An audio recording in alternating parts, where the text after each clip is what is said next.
I want to maybe ask you to look at my next slide, and especially those of you who don't know anything about me, to choose any picture on this page and write something that you think is true about me. Okay, my name is Marisa. What does this page suggest to you that I do? What sorts of things do I engage in? Can you guess? Can you write just one sentence each? For one very quick minute, you should have chat privileges, all of you. You could write a little something. What kind of painting, Janet?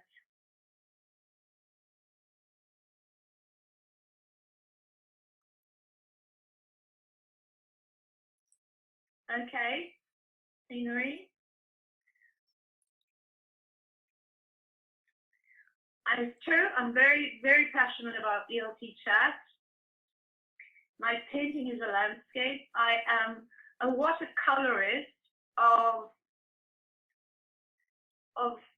very limited ability, I must say, and very occasional artistic work. But I do the occasional watercolor. I love my country, and as you see, I love the landscapes in my country, particularly the swimming and the sailing. Yes. Thank you so much, Janet. You're a true teacher. You are encouraging. What can I say? Anything else?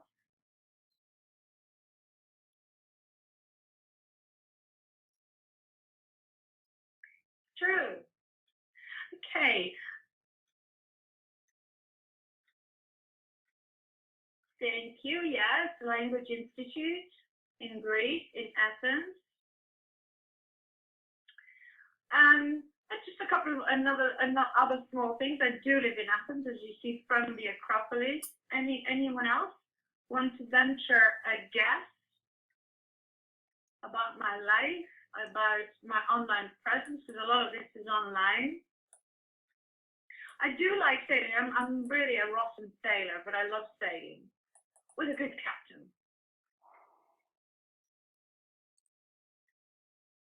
And you are a Brazilian, darling, but we will not pursue that line of discussion. It's true. Okay, so I do love Greece. I do run an institution in Greece. I blog a lot.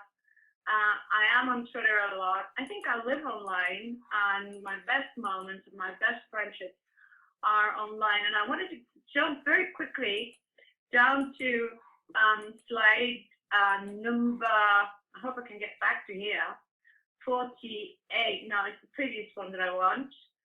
And I want to say maybe a couple of words about how I was inspired to give my session this title. I don't know how many of you are familiar with the work of Neil Postman. Are you familiar with his really classic book, Teaching as a Subversive Activity? Do you know this book? Teaching as a Subversive Activity. It's a very old book. It was published in 1967, and I think you will probably be able to access it somewhere or other online. And he has a wonderful paragraph in there in which, of course, he discusses teaching, instruction, education as an inquiry business, and he offers up some models of teachers that are the kinds of models that he is talking against, really. And he says some teachers see themselves as lamplighters. They are in the lighting business, and they think that their job is to illuminate minds. Oh, great, you find that particular link. Thank you so much. Some teachers, that's the first image here. Some teachers see themselves as personnel managers, and they've got to keep their students busy and working all the time, like a good personnel manager.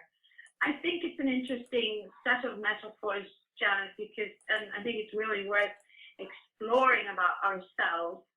And some teachers think of themselves as gardeners, and they think that their job is to fertilize and make minds flourish and blossom. And some teachers think of themselves as muscle builders.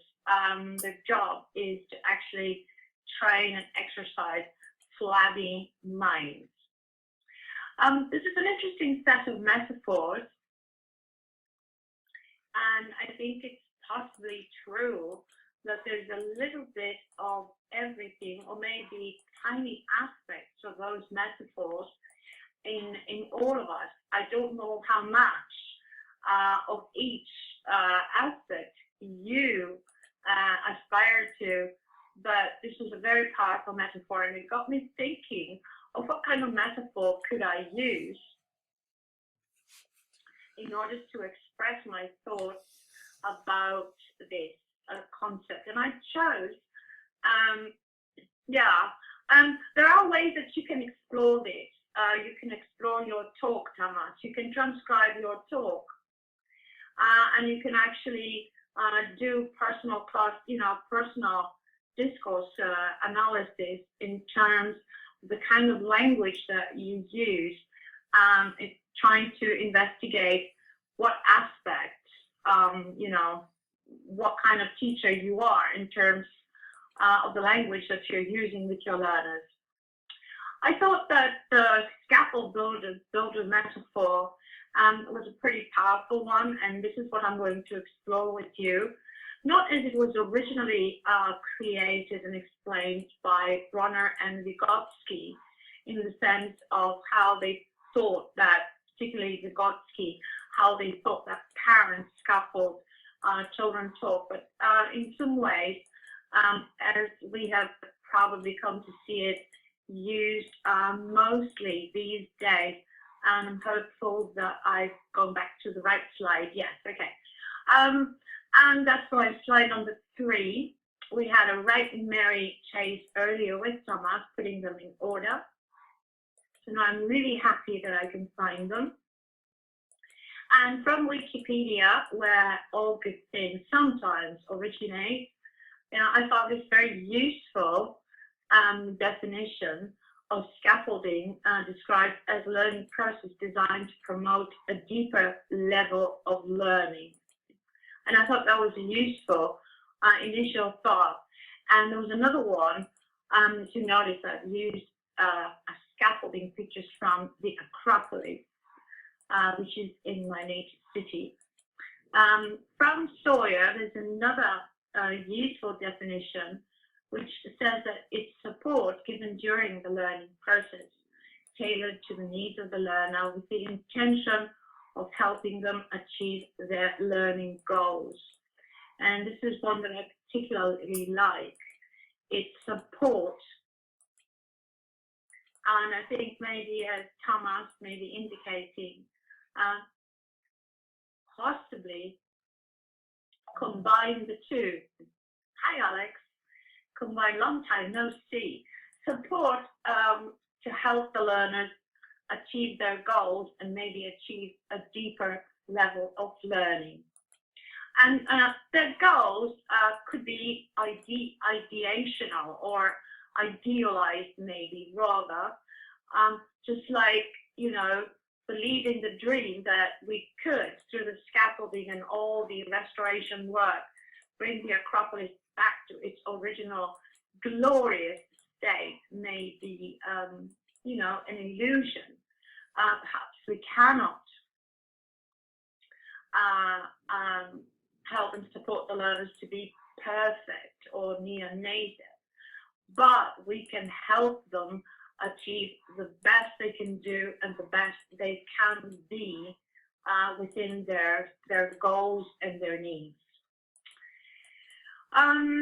So here we go. I want to take you through maybe a quick journey of exploring some tools and some steps in the process. I think that may be helpful in achieving this in your learners. Govinda, you can't see the slides. The slides are showing. Can everybody see my slides? we can. I don't know how to help you. Sorry to butt in. I think Govinda has a bandwidth issue. So my only suggestion could be that you turn off your video and we just listen to your lovely voice, and then we would probably be able Perfect, no problem at all. Is that all right? Sorry about that. Thank you very much. Govinda, is that better? Can you see the pictures now?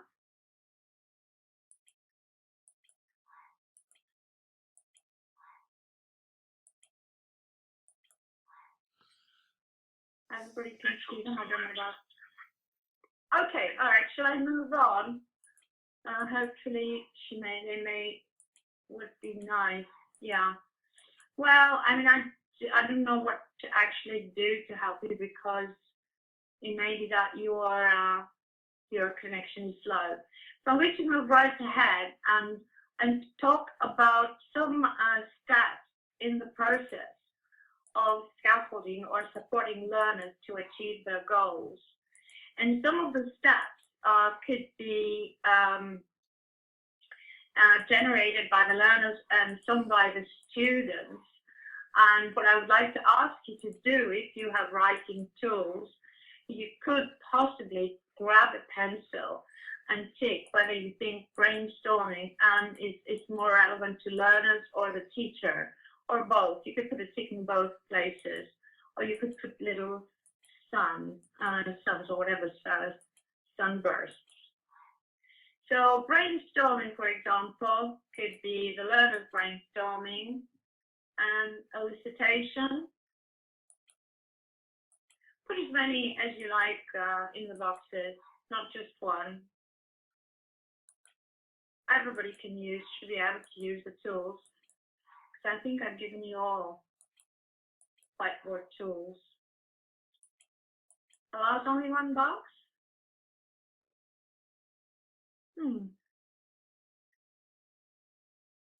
One box each time.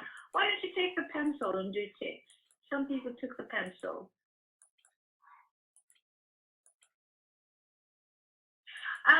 What do you think does this? The learners or the teachers? Is this a process that relates to the learner or the teachers, or both? Both of them could activate it, could generate it.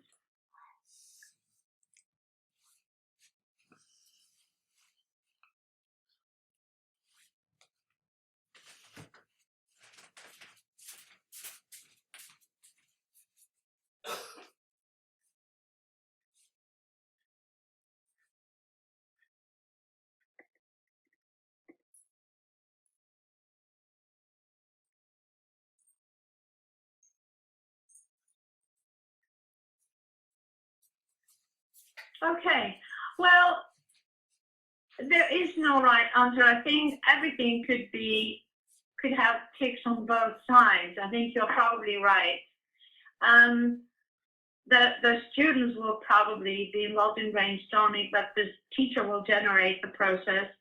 The teacher may elicit, but also students could be invited to elicit ideas from others. Recall activities may be generated by the teacher, but they could be generated by students as well. Questioning is traditionally thought to be started by the teacher, but I want to suggest that questioning should be handed over to the learners as well. Research should be basically handled by the learners, not by the teacher, at least in learning the foreign language, although the teacher may research as part of their lesson planning. And briefing has traditionally, again, been considered to be the teacher's job, although I think we could recognize the fact that the learners are also experts in particular areas in which they could run rings around us, and we could ask them to be the people who give the information and who brief other learners. So these processes are open to both parties, not just the teacher. And some of the tools that we can use, perhaps, are things that we typically see in our lessons. I'm not going to show you anything shaking here. I'm hoping perhaps that you might see it from a different point of view. but some of the tools we use are models, textual models, models of speech or writing, spoken or written language. I'm going to lay quite a lot of emphasis on diagrams or graphics organizers, as some people call them, images which can generate talk, written and spoken language, and the notion of cues or prompts, which can be verbal or non-verbal, in fact. But here I'd like to clarify that I'm using prompts not in the sense in which they are used in drilling, in which there is a cue and a response, which is usually a particular grammatical pattern or function that the learner is asked to reproduce, substitute, or generate. I'm talking about cues or prompts in the sense of soliciting larger chunks, bigger chunks of language, whether it's spoken or written. And one more bit of information which I consider quite significant in the sense of how connections are made and how scaffolding can be laid down to help the learners is a chart that I very often use in my teaching, and it's an adaptation of from the book of by Anderson and Lynch on listening skills development. However, I find it very true, not just of comprehension in terms of the listening spoken language, but in terms of comprehension of written text, as well as of leading to production. And what they say is that in order to process language or to produce language, I'm claiming this is adapted. So the production side is my addition, and some of the elements in the chart are adaptations of what Anderson and Lynch say in their original chart in their book. That in order to process or to produce language, I'm suggesting to you, we need our background knowledge of facts, information, patterns of behavior, social and cultural awareness, but we also need our procedural knowledge, which is our textual knowledge. It's our literary awareness and our literate experiences of having read text source, heard people, knowing how people talk in different situations and in different genres. And all this constitutes our schematic knowledge. We need our contextual knowledge in order to produce or interpret language. What is a particular situation or publication or speech event? What's the purpose, and what has been said or written before, and what do we think is going to come after? Of course, at the bottom of it all, we need a knowledge of the systems of language. We need our grammar, our vocabulary, our awareness of the orthographic, phonological code, how discourse markers work, how to connect ideas, and all that. Typically, in the traditional language classroom, generation or comprehension or production begins by processing language from the bottom up. In fact, beginning with the knowledge of the language system, drilling of patterns of words, and then very slowly moving up to synthesize connected talk. And what I'm suggesting to you is that all these scaffolding systems that we're going to be looking at allow the teacher the opportunity to engage the students from the top down by engaging them, by activating schematic and contextual knowledge. They can draw attention to existing knowledge and then in this way facilitate the processing of the bottom up bits, which are the bits of language that do not make sense outside context, outside a social situation, and outside perhaps a particular genre of language. Am I making sense to anyone so far, or am I riding off into the sunset on my high horse? to make a comment if you're following this.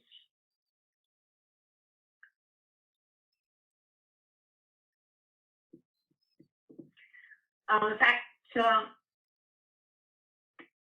I don't have my video on gives me the illusion that no one is interacting with me, which is a completely false illusion, because I couldn't see you. I couldn't have seen you anyway. But here's how strangely the mind works.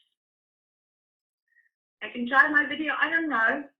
Okay, I'll try for a bit. Can you see the slides, Govinda?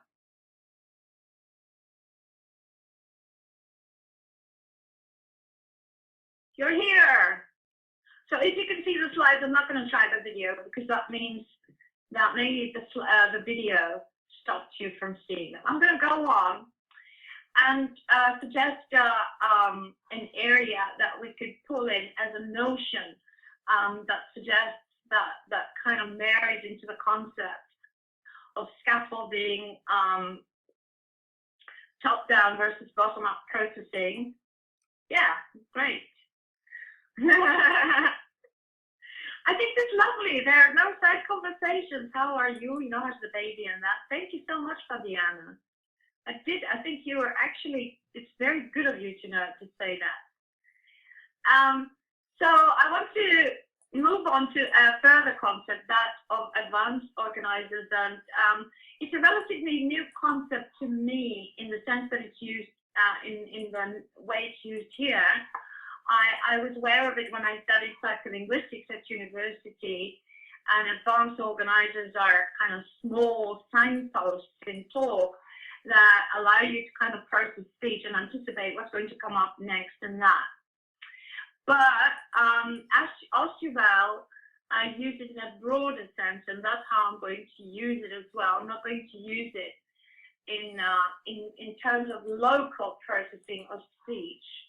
I'm going to use it in a broader educational sense. And he claims that if he had to reduce all educational psychology to just one principle, he would say that the most important single factor influencing learning is what the learner already knows. Ascertain this and teach him accordingly.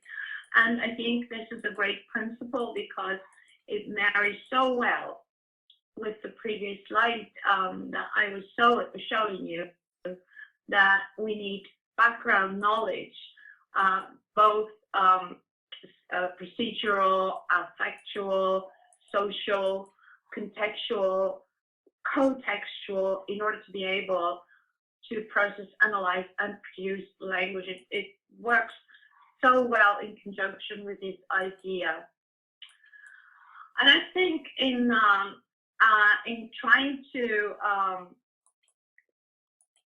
yes, building, okay, build on the foundations, don't build on thin air, Shaz.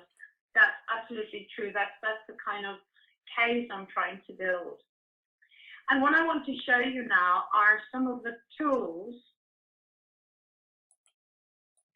that I find very useful in connected learning. The first tool that I'm really quite strong, I feel quite strongly about, is diagrams. And perhaps if we look back at Ausubel, you may know this one. It's a very well-known diagram. It's called the what you know, what you want to know, what you've learned, and how you've learned this. What I already know is the K column. Yes, it's very familiar to many educators. Draws in what the students already know about a subject. What the W generates motivation in the learners to learn and creates needs, and which they didn't even know they had before you put up the topic on the board, whatever it is you're doing. What I've learned is a great learning check at the end of a lesson. And how you have learned this is a kind of tool which leads to reflective learning in the classroom, may lead to strategic competence with the teacher and the learners, reflecting, introspecting on learning strategies they use, or places in a text, or locations where they found information that was useful to them in acquiring the new knowledge. I don't want to suggest that language learning is all knowledge, but this is one of the tools that can lead learners into exploring topics. And it's a great way to lead students into text, to lead students into exploring spoken language before leading them to production. Other ways, you can do the same diagram in different ways. So, you know, this is just a playful attempt to do a diagram with PowerPoint. It wasn't as good as the previous one because there's not much place, but you can also do it as a mind map. And I want to use an example, a very practical example with you of this, which would be great if you could maybe write in the text chat, because it will be easier unless you can write text on the board. If you click on the A, I'm going to describe the situation to you. We're going to do a speaking activity, which I've borrowed from a very well-known book. We're not going to do the whole speaking activity, just the activation, the scaffolding part, which is called, the activity is called the NASA game. Do you know the NASA game? Does anyone know this? Shaz will probably know because she was my trainee. Possibly Dimitra, which is here. Okay, all right, good. I want to describe a situation to you. We're going to play a game. We're going to do a problem-solving activity, and it's going to take place on the moon. You've got to solve a problem as if you were on the moon. But I'd like you, before we begin this, to write down either on the board, if you can use the text tool, or in text chat. I want you to write down anything that you actually know about the moon. You could even use the previous slide if you liked. Shall we use the previous slide? I think this one is pretty, but this one might be easier. What do you want? Okay, let's go back to this one. Some people may be confused. All right, let's use this one. This is a picture of the moon. What do you know about the moon? Can you just write down some facts about the moon? Yeah, no gravity.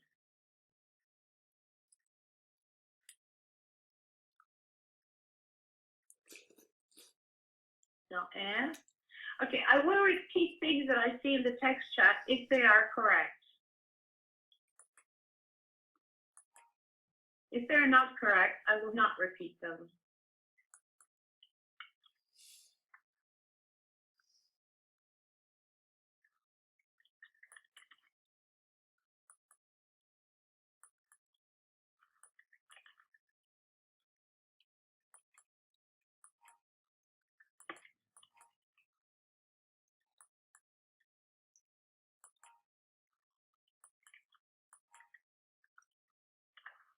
How much gravity? Can anyone give us the correct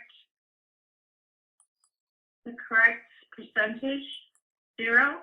No, this is not correct. There's no water, there's no life. What else? What do you know about the moon? Okay, I think it's about 5/6 of the Earth's gravity. Or 1/6. I think 1/6. Oh, rubbish. I made a mistake. It's 1/6. Or 1/5, something like that. So I weigh maybe 5 kilos, 6 kilos, 8 kilos. Does not spin on an axis. So you think it stays, does not spin. So what does that mean according to what we see? It's in synchronous rotation, okay? Rotates around Earth. Synchronous meaning. What do we get to see? There's a dark side, yes. Okay.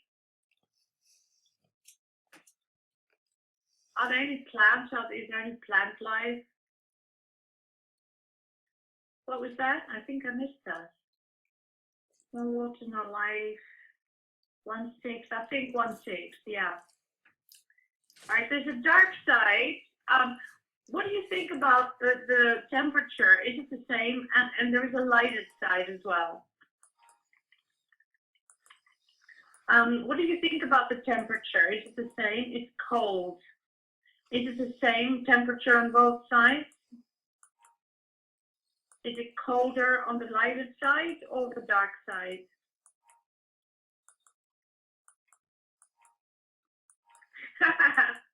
Okay. All right. Now, colder on the dark side. Okay. Now, here's the situation. Let's go to the next slide. You have crash landed on the moon with your space shuttle and must decide what to take with you from the list of things which are okay for the long, which you need actually for the long walk to the mothership. This is an adaptation from the activity that I took from Frederica Klippel's great book, Keep Talking. It's a CUT title. I've adapted it slightly to fit on the page. It's not all the information there. But what the students are asked to do, they are asked to look at the list of objects on the right-hand side of the slide and to select 5 objects or 8 objects, or to prioritize the objects in order of usefulness to them. And so they're required to only take with them things that they can actually use on the moon.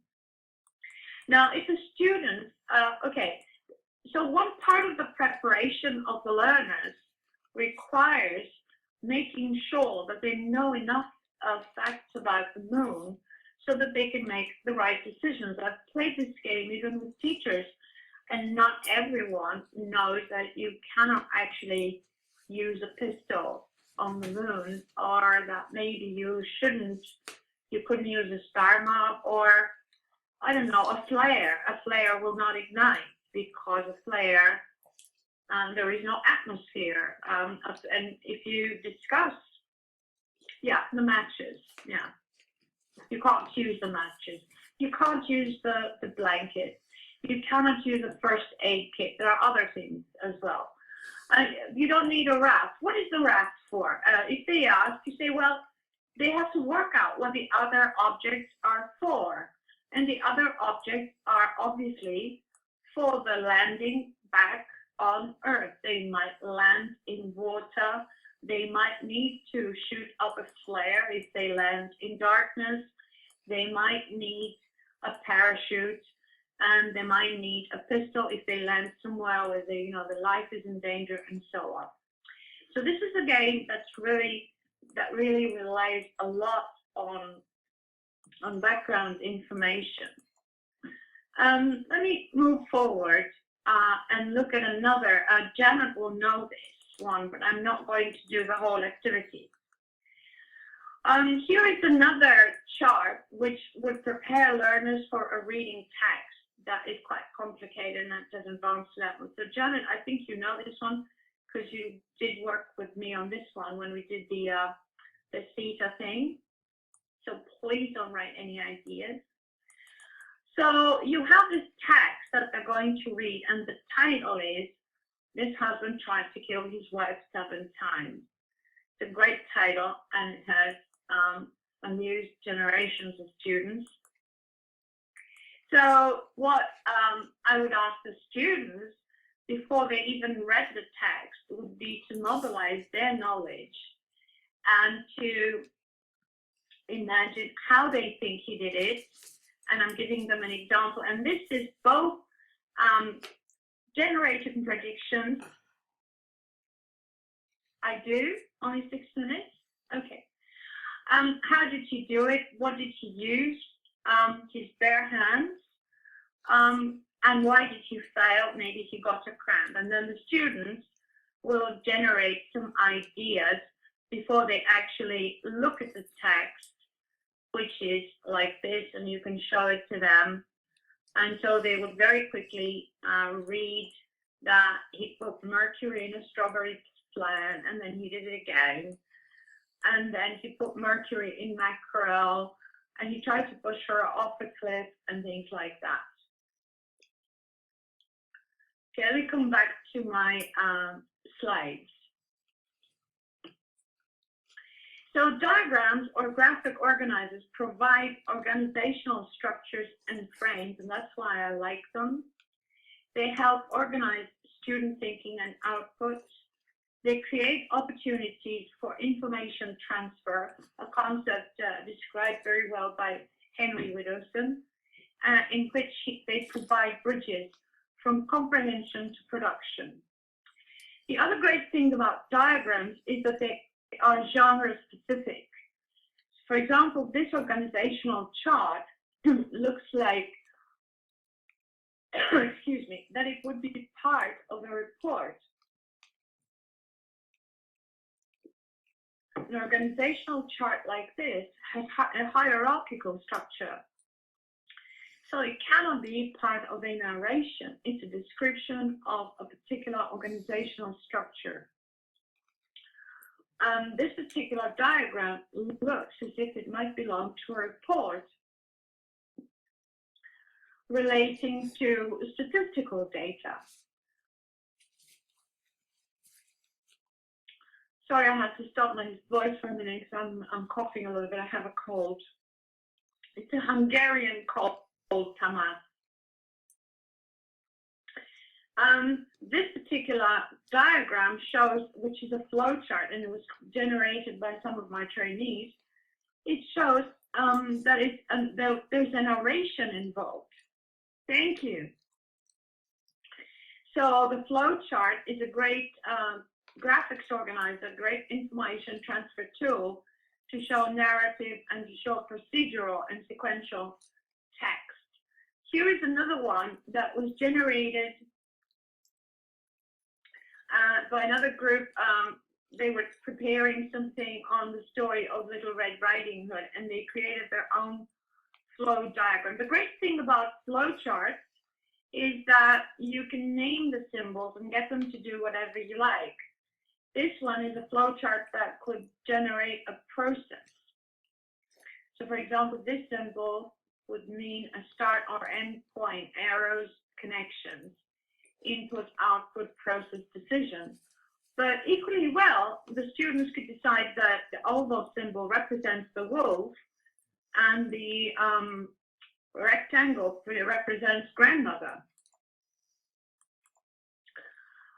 For those of you who have time to watch my perhaps video later, the video recording, and I'm going to put up my slides on SlideShare, this might be a checklist worth exploring, in which on the left-hand side, I have listed all the different information transfer devices.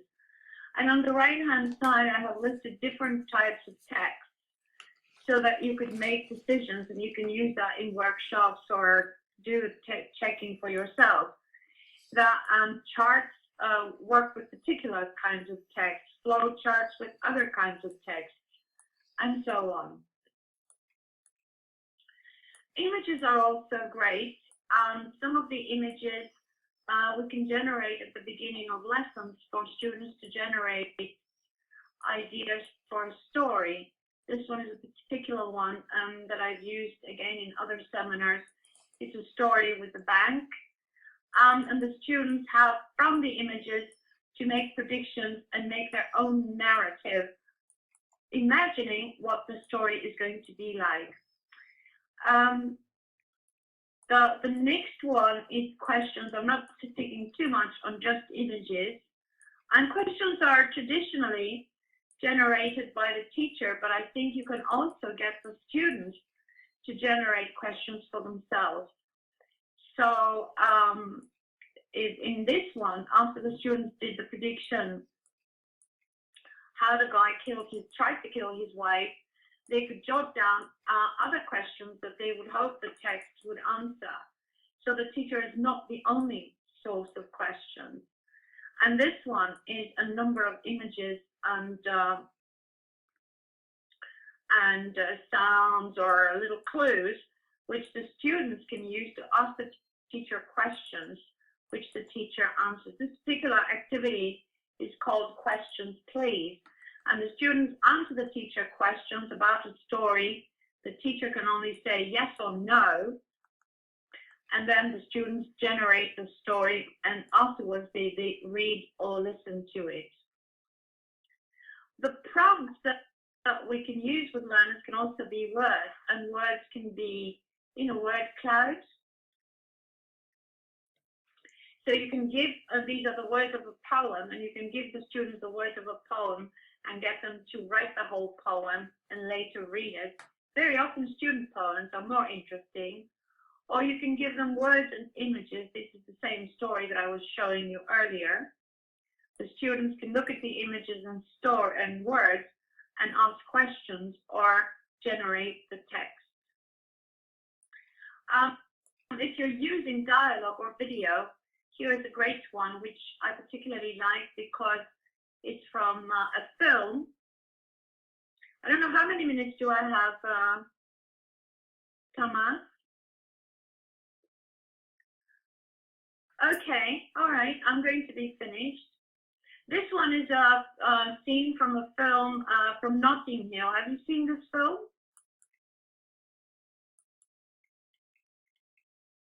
With Julia Roberts and I can't remember the other actor, and Hugh Grant.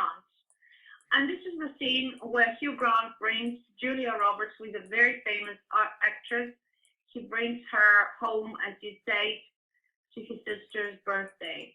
And so after you've discussed the setting of the scene, you can ask the students to imagine who might say these lines and which of the four characters they think might say these lines.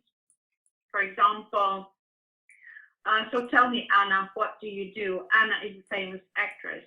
So obviously somebody in the company doesn't know that she's a famous actress. And that can generate curiosity and also give you the opportunity to support with some of the language, okay? I'm coming to the end of my talk, and I want to suggest to you 5 criteria for successful scaffolding activities. There are many, many more that I could have discussed with you, but I've taken the opportunity to look at some ideas from Appleby's work. And the first one is, he says that the scaffolding system has to be appropriate to the instructional task. It should build upon the knowledge and skills students have, not to be too difficult, but allow for new learning. So there should be a degree of challenge there. It shouldn't be too easy or too difficult.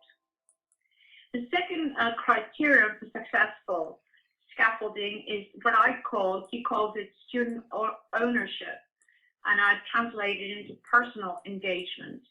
The instructional task must allow students to make their own contributions to the activity as it evolves. They should provide a structured learning environment, and they do, particularly graphics organizers, I think, which show order and stimulate critical thinking. They should allow for shared responsibility, and the task should be done collaboratively.